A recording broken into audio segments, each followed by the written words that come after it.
नमस्कार दोस्तों, learn with RJ में आपका स्वागत है। तो दोस्तों आज मैं आपके लिए लेकर आया हूँ जीएसटी यानी goods and service tax paper 1 के एमसीक्यूज को। इसके एमसीक्यूज को हम कई पार्ट में देखेंगे। ये पहला पार्ट है। इसके बाद जो भी पार्ट अपलोड होंगे उसका लिंक आपको यहाँ ऊपर दाहिने कोने में प्रोवाइड कर दिया जाएगा और साथ ही डिस्क्रिप्शन में भी इसका लिंक मैं आपको दे दूँगा। तो आइए शुरू करते हैं। पहला क्वेश्चन है, दिए गए विकल्पों में से अप्रत्यक्ष करों को पहचानिए। Identify the indirect taxes from the given option. Option A है वस्तु एवं सेवा कर, धन कर, संपत्ति कर, goods and service tax, wealth tax and property tax. तो देखिए इस ऑप्शन में क्योंकि वेल्थ टैक्स का नाम ले लिया है और प्रॉपर्टी टैक्स का नाम ले लिया है तो ये दोनों डायरेक्ट टैक्स होते हैं, इसलिए ऑप्शन नंबर ए आपका गलत हो जाएगा। ऑप्शन बी देखते हैं, वस्तु एवं सेवा कर, आय कर एवं सेवा कर, GST, income tax and service tax. तो यहाँ पे इनकम टैक्स भी डायरेक्ट टैक्स के कैटेगरी में आता है, इसलिए ये भी अप्रत्यक्ष कर का समूह नहीं है।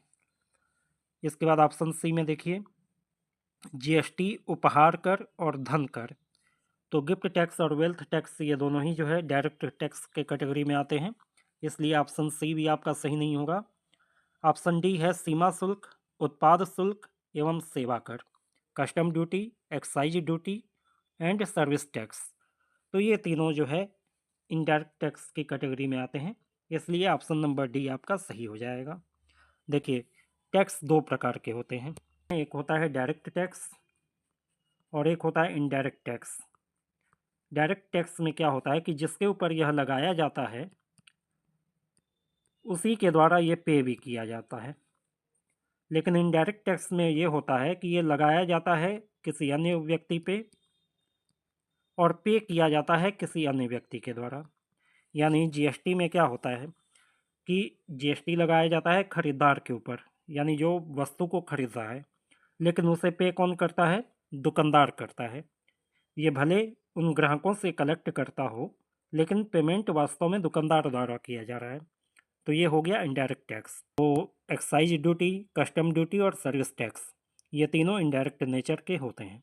जीएसटी भी इनडायरेक्ट नेचर का होता है, ठीक है। Income tax, wealth tax, property tax ये सारे डायरेक्ट नेचर के होते हैं।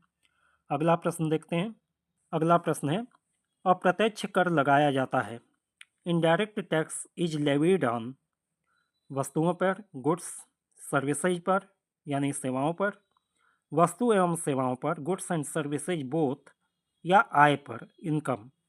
तो देखो इनडायरेक्ट टैक्स जो है ये वस्तु और सेवा दोनों के ऊपर लगता है, इसलिए ऑप्शन नंबर सी आपका सही हो जाएगा।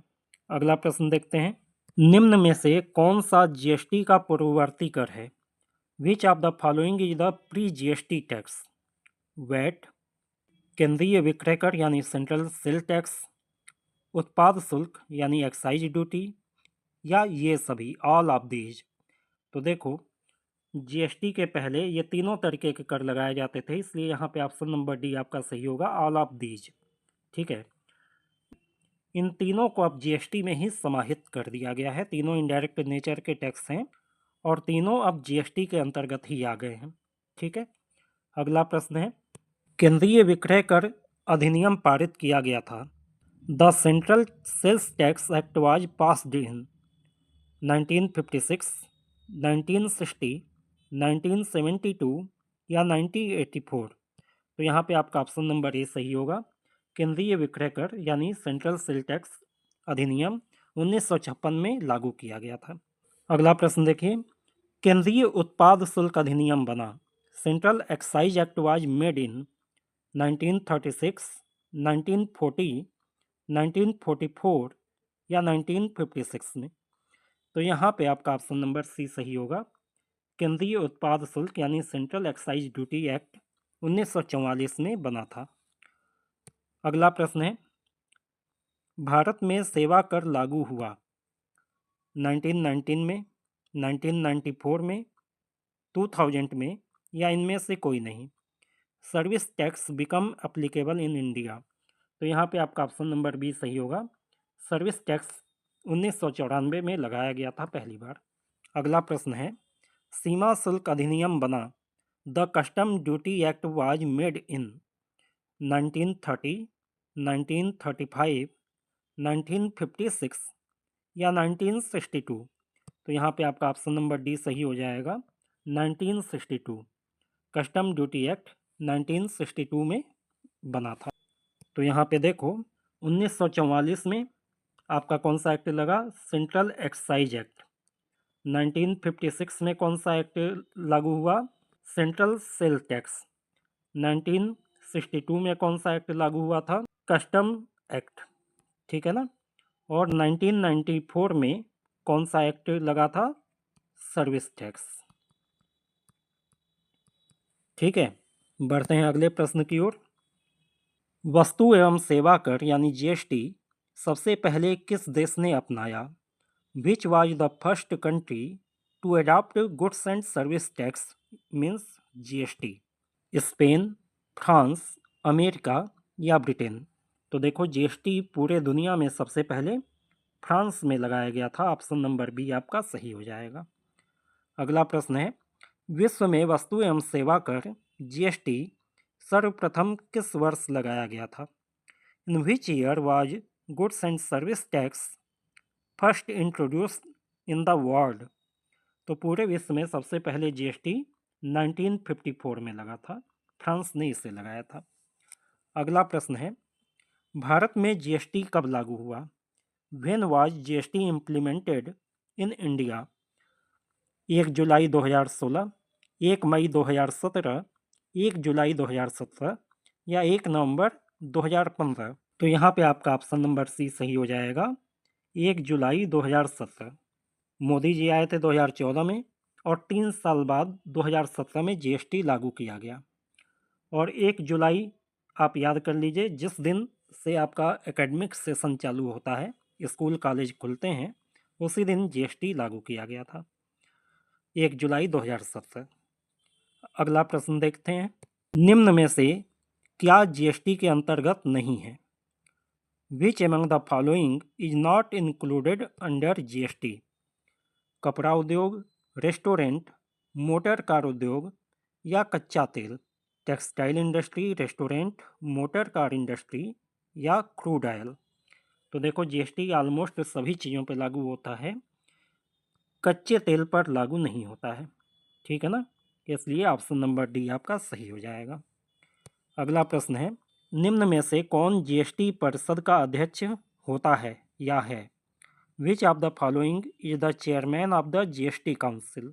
केंद्रीय वित्त मंत्री, यूनियन फाइनेंस मिनिस्टर, राज्य वित्त मंत्री, स्टेट फाइनेंस मिनिस्टर, प्रधानमंत्री यानी प्राइम मिनिस्टर या राष्ट्रपति प्रेसिडेंट? तो देखो जीएसटी परिषद यानी जीएसटी काउंसिल का जो चेयरमैन है, अध्यक्ष, हमेशा केंद्रीय वित्त मंत्री होता है। ऑप्शन नंबर ए आपका सही हो जाएगा। अगला प्रश्न है, निम्न में से कौन व्यक्ति के अंतर्गत शामिल है? Which of the following is included in a person?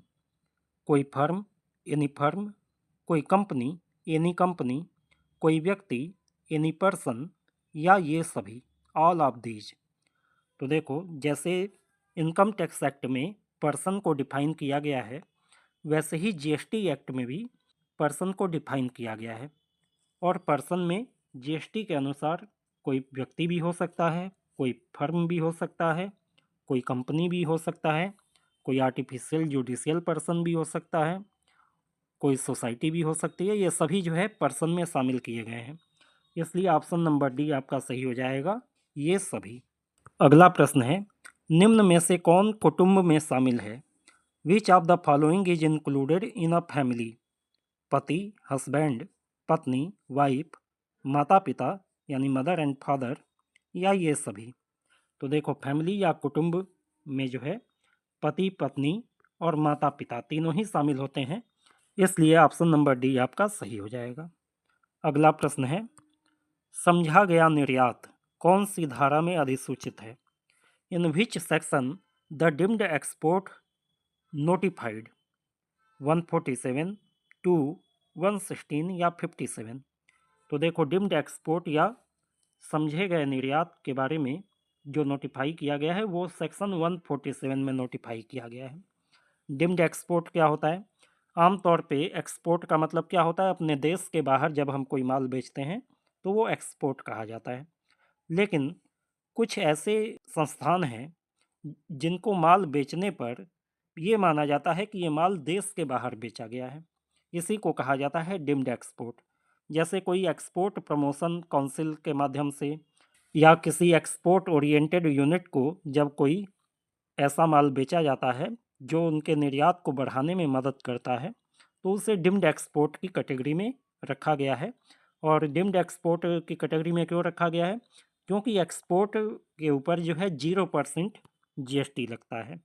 ठीक है, तो अपने देश में भी जो लोग एक्सपोर्ट को बढ़ावा दे रहे हैं, यदि उन्हें बिना जीएसटी लगाए माल को सप्लाई करने की छूट मिल जाए, प्राप्त करने की छूट मिल जाए, तो उनको फ़ायदा होगा और एक्सपोर्ट की वजह से देश को भी फ़ायदा होगा।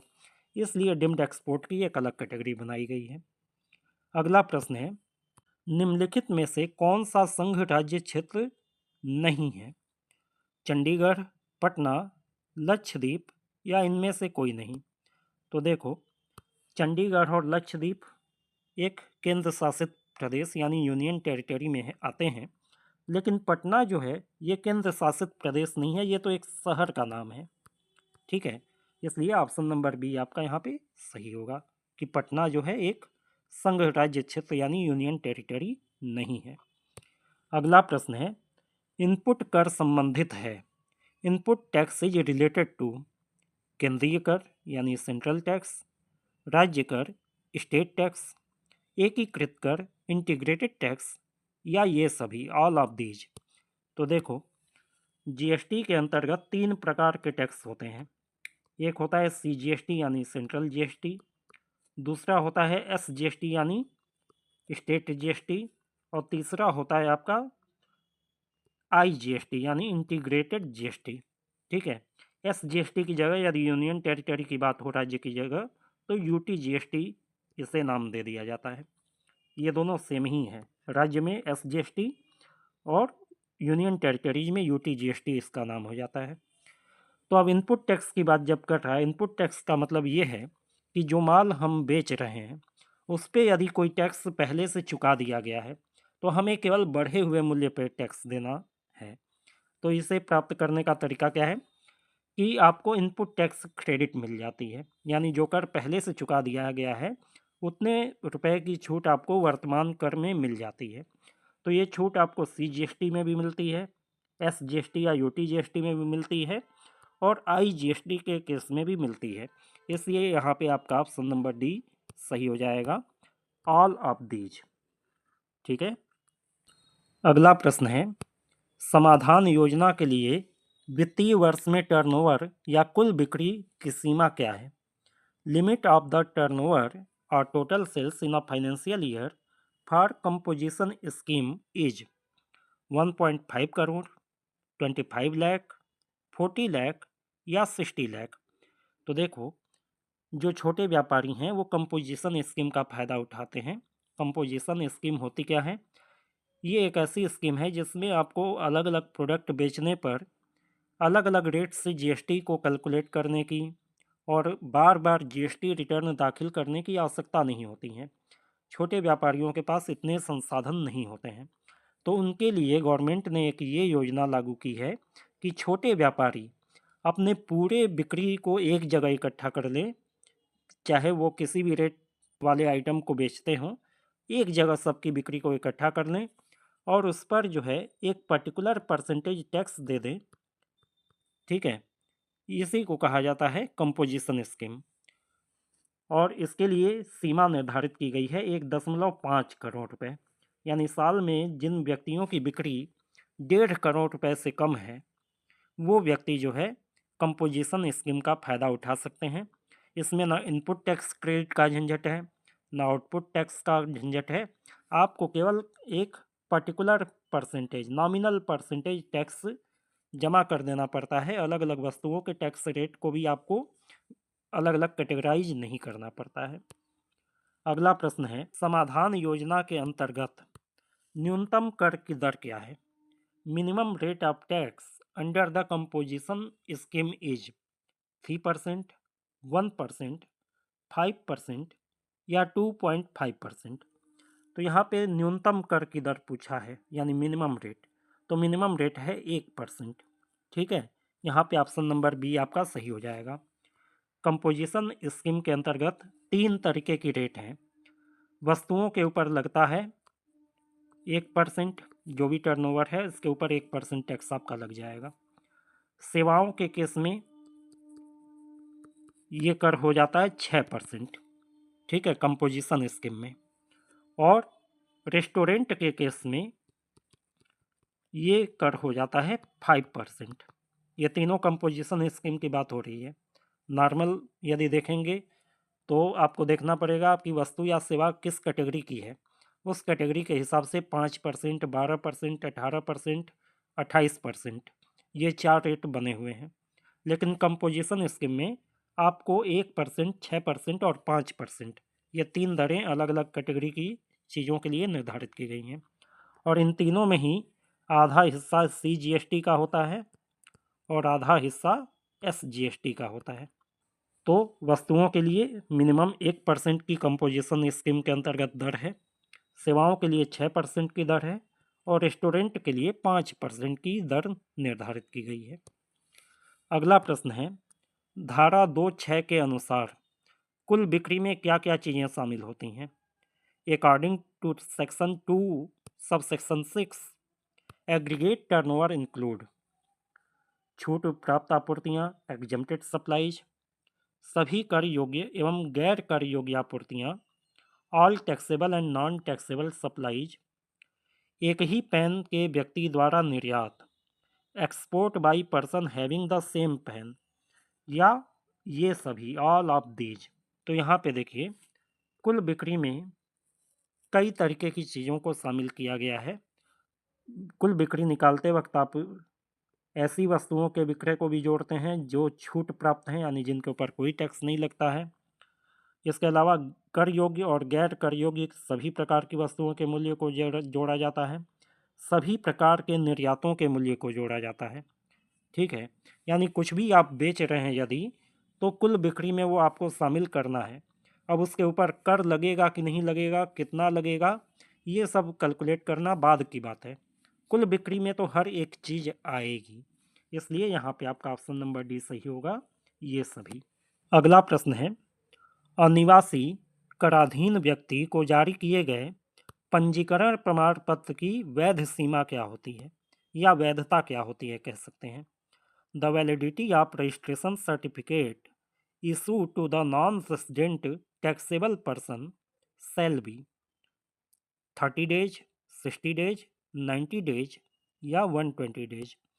तो देखो, अनिवासी कराधीन व्यक्ति यानी जो व्यक्ति नॉन रेजिडेंट टैक्सेबल पर्सन है, उसे टेम्प्रोरी रजिस्ट्रेशन की अनुमति है और ये टेम्प्रोरी रजिस्ट्रेशन 90 दिन के लिए वैलिड होता है। इसकी वैधता 90 दिन होती है, इसलिए ऑप्शन नंबर सी आपका सही हो जाएगा। अगला प्रश्न है, वस्तु की आपूर्ति के लिए सूची फर्स्ट में अधिसूचित जीएसटी की दर है। Notified GST rate of schedule 1 for supply of goods is 12%, 5%, 18% या 28%। तो देखो, सूची 1 में उन वस्तुओं को रखा गया है जिनके ऊपर 5% की रेट से जीएसटी लगता है। तो यहाँ पे आपका ऑप्शन नंबर बी सही हो जाएगा। अगला प्रश्न है, जीएसटी दर लागू नहीं है। GST rate is not applicable लोहा, आयरन, सीमेंट, इलेक्ट्रॉनिक्स या पेट्रोल। तो देखो, जीएसटी की रेट पेट्रोल के ऊपर लागू नहीं है। पेट्रोल के ऊपर जीएसटी नहीं लगता है, इसके ऊपर लगता है वैट। अभी भी वैट लगता है पहले की तरह। तो यहाँ पे पेट्रोल के लिए कोई जीएसटी की रेट नहीं है। बाकी आइटम जीएसटी के दायरे में आते हैं और इनके लिए जीएसटी की रेट को निर्धारित भी किया गया है।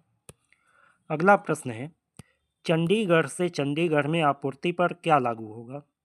Supply in Chandigarh to Chandigarh is applicable, यानी कोई प्रोडक्ट या सर्विस चंडीगढ़ से ही दी जा रही है, बेची जा रही है और ख़रीदार भी चंडीगढ़ में ही है, तो ऐसे केस में कौन सा जीएसटी लगेगा। तो देखो, ये इंट्रा स्टेट सप्लाई हुआ, यानी एक ही राज्य के अंतर्गत सप्लाई। और जब एक ही राज्य या एक ही यूनियन टेरिटरी के अंतर्गत सप्लाई होती है तो आपका CGST भी लगता है और SGST भी लगता है। और यदि यूनियन टेरिटरी के अंतर्गत सप्लाई है तो SGST की जगह UTGST लगता है। तो देखो, चंडीगढ़ एक यूनियन टेरिटरी है तो CGST लगेगा और साथ में UTGST लगेगा। तो यहाँ पे आपका ऑप्शन नंबर ए सही हो जाएगा। ठीक है, CGST और UTGST। अगला प्रश्न है, अंतर्राज्यीय आपूर्ति पर लागू है। On inter state supply is applicable CGST, SGST, IGST या इनमें से कोई नहीं। तो देखो, अंतर्राज्यीय आपूर्ति का मतलब क्या है कि विक्रेता किसी एक राज्य में है और खरीदार किसी दूसरे राज्य में है, सेम राज्य में नहीं है, और यहाँ से माल दूसरे जगह पे सप्लाई किया गया। तो एक राज्य से दूसरे राज्य में जब माल बेचा जाता है तो उस समय IGST लगता है, इंटीग्रेटेड GST लगता है। ठीक है, अभी पिछले प्रश्न में हमने देखा था कि एक ही स्टेट के अंतर्गत यदि माल बेचा जाएगा तो CGST और SGST लगेगा, दोनों हाफ हाफ लगता है। और जब एक ही यूनियन टेरिटरी के अंतर्गत माल बेचा जाएगा तो CGST और UTGST लगेगा, आधा आधा। ठीक है, लेकिन एक राज्य से दूसरे राज्य में जब माल बेचा जाता है तो IGST यानी इंटीग्रेटेड GST लगता है। ऑप्शन नंबर सी आपका सही हो जाएगा। तो चलिए, आज हमने 25 इंपॉर्टेंट क्वेश्चन को अध्ययन किया। अगले भाग में हम 25 और क्वेश्चन के बारे में देखेंगे। उम्मीद है कि ये वीडियो आपके लिए उपयोगी रहा होगा। यदि वीडियो आपको अच्छा लगा हो तो इसे लाइक कीजिए, शेयर कीजिए और चैनल को सब्सक्राइब करके बेल आइकन दबा लीजिए ताकि इसी तरीके के वीडियो की नोटिफिकेशन आपको सही समय पर मिल जाए। Good day to all of you.